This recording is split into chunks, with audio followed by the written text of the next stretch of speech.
Iraq has suffered from decades of war and terrorism. The legacy of the fighting means it's littered with unexploded mines, bombs and munitions, more than any other country in the world.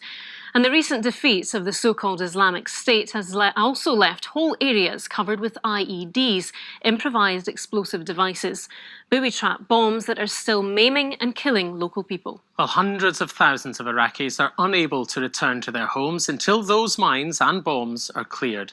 And at the heart of the operation to do that is a former soldier from Edinburgh, Frank Phillips, who says it could be at least a decade until some areas are safe to live in again. Cameron Buttle has been to Iraq for the 9 to see the scale of the challenge. It's just after 6:30 in the morning. We're in Baghdad. We're in the protected zone, or the green zone.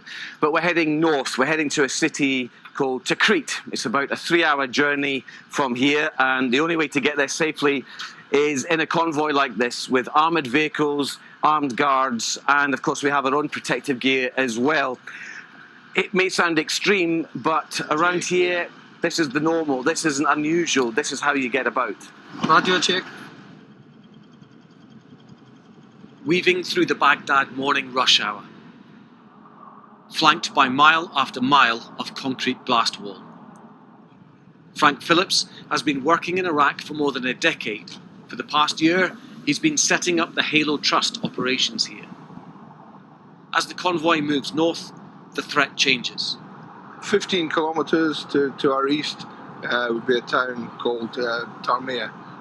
Tarmiya at the moment is one of the hotbeds of activity of what remains of ISIS. It's kind of pop-up terrorism. They'll be active in one area. Then inevitably the government will mount operations against them and may neutralise them. They may move on somewhere else. Paulie. Hi Frank, how are you? I'm good. Halo has been dealing with mines, munitions and explosives around the world for 30 years. In places like Afghanistan, it has thousands of workers.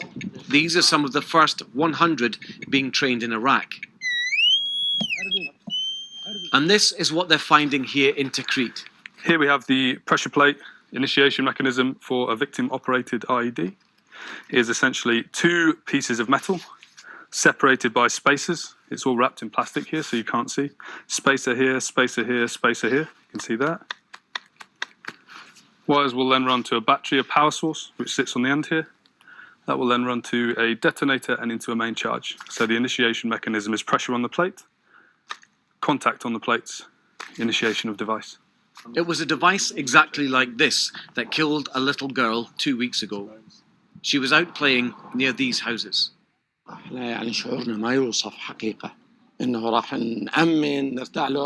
Khalid Ali still lives here along with his family. He says there are many accidents in the valley. They are afraid to walk anywhere beyond their home. A few miles away is the town of Beji, once held by ISIS. The main street is now showing some signs of improvement, but around every corner and down every street there is destruction on an epic scale. Beji was fought over for 8 or 9 months, and as a consequence, the scale of the destruction is huge. A lot of rubblized buildings. We have absolutely no idea what lies underneath the rubble. That rubble needs to be cleared before anyone can rebuild, and because we don't know the nature of the threat under the rubble.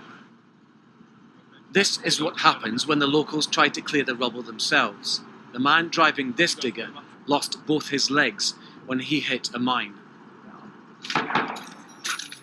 40 miles west of Baghdad, the city of Fallujah was an ISIS stronghold.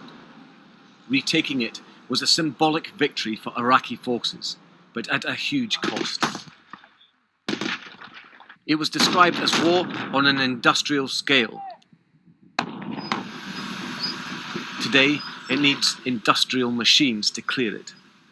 We can clear so much more ground than old-fashioned metal detectors in this area.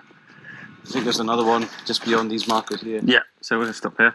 You can just see about 10 metres out, you can just see the top of a what would be a paint pot. Yeah, I can see that one. And is that the fuse sticking out the top, or Potentially, yes. It could be the some like small piece of deck cord, and then just off to one side there'll be the pressure plate that a victim or someone may stand on to initiate it.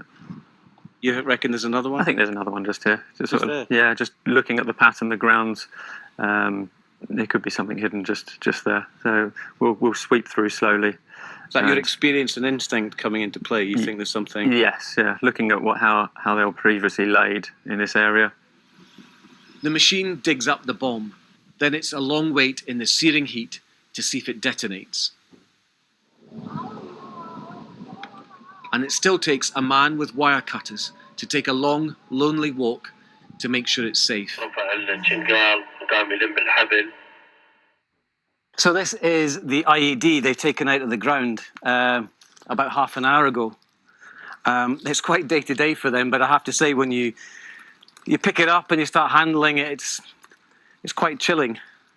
And it's quite unnerving to see how simple it is and the material that's been used. These are just the bits of hose. It's everyday stuff that people have got from hardware stores. And the purpose of it was to cause so much damage. And they'll have filled these pits enough within a couple of days for the Iraqi army to come in here and blow it all up. And then they'll start again, just finding more and more of these all over the place here. There are some who already feel the risk is worth it to move back home. But the problem is vast. Development has stalled, and hundreds of thousands of Iraqis won't return here until it's safe again. And that could be at least a decade away. Cameron Buttle, BBC News, Baghdad. Well, Simon Conway is the Director of Capability at the Halo Trust. He's worked with the charity for 21 years in countries from Sri Lanka to Syria. Simon, thank you very much for joining us. This is a country that's been ravaged by war, and we heard in Cameron's report there of the death just 2 weeks ago of a 2-year-old girl. This is a really dangerous job, and emotionally it must be difficult too. I think it's very fulfilling in many ways. You know, you dig these things up, you destroy them, you get them out of the way. That's them gone forever, and so that balances out some of the more unpleasant things that you see. And I retain a degree of optimism and commitment because I have seen communities completely transformed by clearance. You know, people's land, they can't use their land. We clear it. They go back in, they cultivate their land, they're growing crops, you know, the road gets rebuilt, the local school gets rebuilt, and you see these communities transformed. And I've been back to places 10 years after I was involved in clearing them, and you wouldn't know that they were minefields or these big fields of IEDs. And of course, the people there probably don't even remember that it ever was. I always think our success is when we're forgotten, really. You talked about the local communities there. Presumably, that must be part of the task to get local communities on board and to get that trust there. Yeah, definitely. I mean, building trust in local communities is extremely important, particularly if they've been traumatized by conflict. A lot of what we do is train local people. So we work with local communities, we recruit local people, and we give them, the appropriate training, the appropriate equipment, and then we mentor and manage them. And that's why, as an organization, we've got 8,500 staff around the world, national staff, and Iraq obviously is one of our newer programs where we're facing new challenges. Yeah, I mean, Iraq's undergone decades of war. Why is it now that Halo Trust is going in there? What sort of preparation has been done to get in there? I think, so it took a while for us to get in there.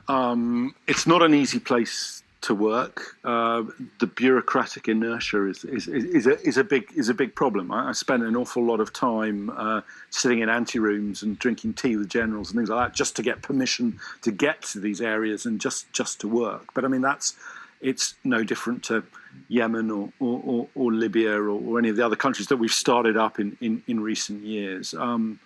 But what are the differences then, from working in somewhere like Yemen to, Sri Lanka, Cambodia? What are the differences specific to Iraq? I think the really big difference that we're facing now, there's two main things. One is urbanization of warfare.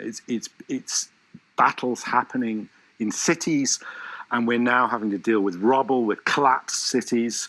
And it's also a multi-story environment. So we're not just trying to work out whether there's an unexploded bomb in this bit of ground. We've got to work out whether it's on the 5th floor or the 6th floor. And on top of that, we've got to work out whether or not the building itself is viable. So we're talking to people like Scottish Rescue, Fire and Rescue Services about how they do rapid assessments of buildings. So we're not only finding unexploded ordnance, booby traps, bombs, but we're also trying to work out whether the buildings themselves are going to fall down. And then the other thing is IEDs, is improvised devices. You can't buy anti-personnel mines on the open market anymore. That's one of the great successes, in a way, of the Mine Ban Treaty. But what it's meant is that armed opposition groups are making their own. And in the case of Islamic State, it was kind of almost industrial scale production. I mean, I've seen exactly the same IEDs as you saw on that package, pressure plate activated IEDs with a main charge with ammonium nitrate, aluminium paste in it.